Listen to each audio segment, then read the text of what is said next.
नमस्कार दोस्तों, मैं सतीश आज आपके साथ एक ऐसा इंपॉर्टेंट टॉपिक लेके आया हूं, अनुपात समानुपात, जो महज केवल नवोदय की परीक्षा में नहीं, विद्या ज्ञान, सैनिक स्कूल, राष्ट्रीय छात्रवृत्ति या आगामी जो सरकारी भर्तियां हो रही हैं, हम बात करें टेट, पेट, समीक्षा अधिकारी, सीसैट, एसएससी, रेलवे, हर जगह ये टॉपिक आपको देखने को मिलेगा। अनुपात और समानुपात, जिसको हम अंग्रेजी में रेशियो एंड प्रपोर्शन भी कहते हैं, क्लास 6 से देखने को मिल जाता है। और ये जब तक आप तैयारी करेंगे, यह टॉपिक आपका पीछा नहीं छोड़ने वाला है। टॉपिक बहुत ही आसान है प्यारे बच्चों। मैं बिल्कुल जीरो लेवल से इसको पढ़ाऊंगा कि अगर आपके समझ थोड़ी भी दिक्कत है समझ में, तो 100% आपको कोई दिक्कत ना हो इसको समझने में। क्या होता है रेशियो एंड प्रपोर्शन?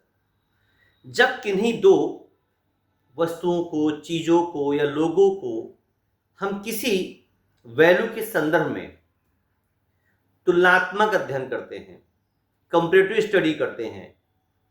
जैसे मैं कह दूं कि आपके स्कूल में दो सेक्शन हैं, सेक्शन ए और बी। सेक्शन ए और बी, मैं कह रहा हूं ए में 60 स्टूडेंट हैं और बी में 40 स्टूडेंट हैं। तो सवाल बनेगा, सेक्शन ए में ए के बच्चों का बी के बच्चों से क्या अनुपात है? क्लास फर्स्ट, सेकेंड, थर्ड जो भी है, कि सेक्शन ए का बी के बच्चों से क्या अनुपात है, क्या रेशियो है। कुछ नहीं करना होता बच्चों, जो नाम पहले आए उसकी वैल्यू आपको ऊपर रखनी है और जो नाम बाद में आए उसकी वैल्यू आपको नीचे रखनी है। मैंने कहा सेक्शन ए का सेक्शन बी से, यह कक्षा ए का कक्षा बी से, यह क्लास ए का क्लास बी से क्या अनुपात है। बहुत इजी, तो इसको हम पढ़ेंगे ए अनुपात बी, या इसी को बच्चों कहते हैं A upon B. A ratio B means A upon B. मैंने कहा जो नाम पहले आया ए का बी से, तो ए की वैल्यू भैया, ए में कितने स्टूडेंट थे? 60 थे। बी में कितने थे? 40 थे। 0 0 सॉल्व आउट कर लीजिए। 2 3 जा 6, 2 2 जा 4, दैट इज 3 अपॉन 2। और इस अपान को हम रेशियो में कन्वर्ट करेंगे, मीन्स ऐसे लिखा जाएगा ए रेशियो बी, तो ये बन जाएगा इक्वल टू 3:2। ये आपका फाइनल आंसर आ गया। ए का बी से अनुपात 3:2 है। ये हुआ आपका अनुपात, जिसमें दो क्लासेस को हम कंपेयर करते हैं कि इनका अनुपात क्या होगा, रेशियो होगा, जो बहुत आसानी से आ गया 3:2। बस ध्यान रखना है कि जो नाम जिसको पहले इंडिकेट करे वो वैल्यू ऊपर होगी और जिसको बाद में इंडिकेट करे वो वैल्यू नीचे होगी। दिक्कतें कहाँ आती हैं? एग्जाम में कौन सवाल पूछा जाता है, हम उस पर ध्यान देते हैं। थोड़ा आगे बढ़ें तो ध्यान दीजिएगा। पेपर में सवाल कुछ इस तरीके से आएगा कि 500 ग्राम का 5 केजी से, 500 ग्राम का 5 केजी से क्या अनुपात है? 5 किलोग्राम का, 500 ग्राम का 5 किलो से क्या अनुपात है? कुछ ऐसे सवाल पेपर में आते हैं। पहले इनको देखेंगे, फिर और टफ सवाल की तरफ बढ़ेंगे।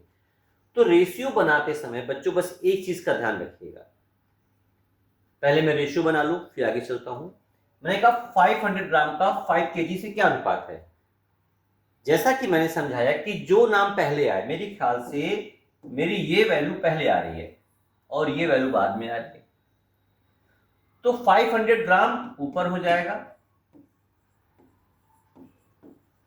और 5 केजी नीचे हो जाएगा। अब इसको चाहे आप ग्राम हिंदी में लिखें, चाहे लिखें इंग्लिश में, किलोग्राम चाहे हिंदी चाहे इंग्लिश में, ये फर्क नहीं पड़ता है। समझाने वाली चीज क्या है, रेशियो निकालते समय सबसे महत्वपूर्ण बच्चों चीज है कि ये यूनिट, इकाई, ये हमेशा एक जैसी होनी चाहिए। अगर एक जैसी नहीं है तो आप ऊपर और नीचे वैल्यू को कट नहीं कर सकते। यही सबसे बड़ी चीज है बस 3 से 4 फॉर्मेट है वही पूछे जाएंगे, इसीलिए आपको gram kilogram, metre centimetre kilometre, litre घन सेंटीमीटर, ये सारे रिलेशन आपको आने चाहिए। जो क्लास 5th में आप पैमाना पढ़ते हैं भैया, वो आपको याद होना चाहिए। आगे बढ़ते हैं। अब इसको कैसे इक्वल करें? ग्राम को ये तो आप किलोग्राम बनाए या किलोग्राम को ग्राम बनाए, दो ही चीजें हैं आपके पास। ग्राम को किलोग्राम कहने का मतलब ग्राम मेजरमेंट की छोटी यूनिट है और किलोग्राम बड़ी यूनिट है बच्चों। ग्राम को किलोग्राम में कन्वर्ट करने के लिए छोटी यूनिट को बड़ी यूनिट, मतलब ग्राम को जब आप किलोग्राम में बनाएंगे तो ऑफ कोर्स आपको भाग करना पड़ेगा। छोटी यूनिट को बड़ी बनाने के लिए हमेशा भाग करते हैं, और बड़ी यूनिट को छोटी यूनिट मतलब बड़ी इकाई, ये किलोग्राम बड़ी इकाई है, इसको छोटी इकाई में लाने के लिए आपको मल्टीप्लाई करना पड़ेगा। और जहां तक मेरा अनुभव है, अगर हम भाग की बात करें, डिवाइड की बात करें, तो अक्सर हम लोगों को बुखार सा आ जाता है भाग सुनकर ही। तो क्यों ना हम बुखार से बचने, उस बुखार से बचने का मीन भाग से बचने का प्रयास करें। तो भाग से, डिवाइड से बचने का बच्चों एक ही प्रयास है कि आप छोटी यूनिट को बड़ी यूनिट कोशिश करें कि ना बनाएं। हमेशा बड़ी यूनिट को छोटी यूनिट बनाएं, वो ज़्यादा आपके लिए आसान है। जैसे मेरे कई टुकड़े करना आसान है, लेकिन कई टुकड़ों को जोड़ना टफ काम है। तो बड़े को छोटा कर सकते हैं आप, लेकिन छोटे को बड़ा करेंगे हो तो जाएगा, उतने अच्छे से नहीं होगा बस। तो आइए हम किलोग्राम को ग्राम बनाने जा रहे हैं, और आपको बच्चों पढ़ाया जाता है इकाई में, मेजरमेंट में, मापन में। 1 किलोग्राम बराबर 1000 ग्राम। 1 किलोग्राम में कितना होता है बच्चों? 1 kg इज इक्वल टू 1000 ग्राम। ये देखिए 1 किलोग्राम बराबर 1000 ग्राम। नीचे कॉपी कर रहे हैं तो 500 का 500 ग्राम हो गया हमारा, और नीचे 5 पहले से था, मल्टीप्लाई कर दिया 1000। अब ये जो केजी वाला सिंबल था ये रिप्लेस हो जाएगा और यहां भी आ जाएगा ग्राम। अब देखने वाली बड़ी बात है कि आप जरा इनकी यूनिट देखिए जरा, इधर भी ग्राम और इधर भी ग्राम, ग्राम कैंसिल। अब नंबर काटने, अब ऊपर नीचे आप आराम से उड़ाइए, उड़ाते भाई 1020 एंड 5 से 5। ऊपर अगर देखेंगे तो केवल 1 बचा है, नीचे बचा 10। इसी को रेशियो में लिखना चाहें तो बच्चों लिख सकते हैं 1:10। तो ये एक आपका जो प्रश्न था उसका उत्तर मिल गया 1:10। ऐसे ढेरों सवाल आप कर सकते हैं। एक छोटा सा एग्जांपल और ले रहा हूं मैं समझाने के पर्पज से, पेपर में कई बार पूछा गया है। देखिएगा 20 पैसे, 20 पैसे हिंदी में लिख दें, चलिए आइए। 20 पैसे का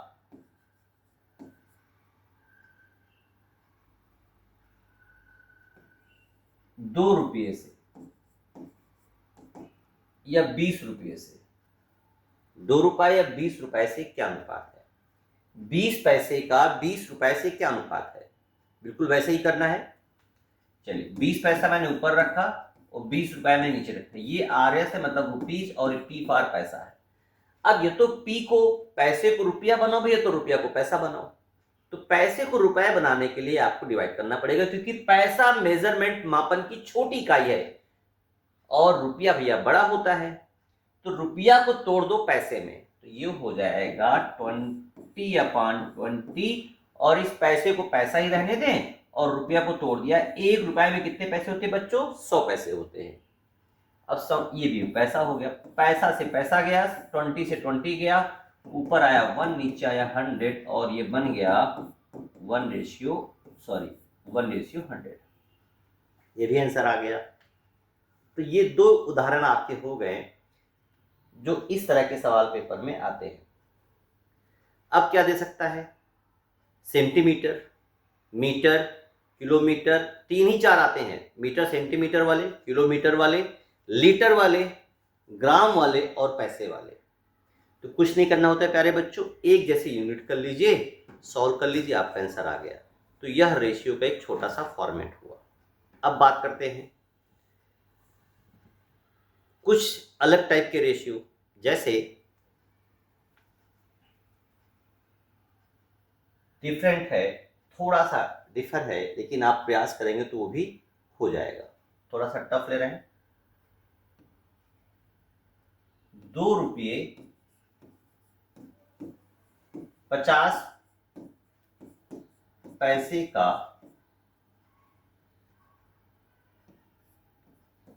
75 पैसे से, 2 रुपये 50 पैसे का 75 पैसे से क्या अनुपात होगा?